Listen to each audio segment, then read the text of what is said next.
Samantala, hindi na ipatutupad ng Department of Education ang panukala School Week para sa school year 2014-2015. Ayon kay Education Assistant Secretary Tonisito Umali, hindi pa tapos ang assessment sa naturang panukala at kailangan muna itong pag-aralang mabuti bago ipatupad.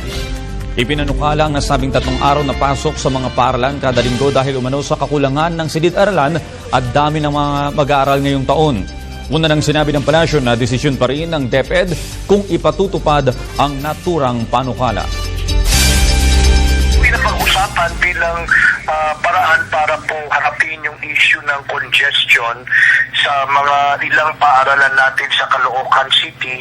Nagdesisyon na po ang kagawaran na hindi po ito ipapatupad ngayong school year 2014 to 2015 sa kadahilan ng ang 2 shifts magto-2 shifts na lamang po tayo bilang tugon sa na medyo madaming numero ng enrollees na po dyan sa Caloocan City Division.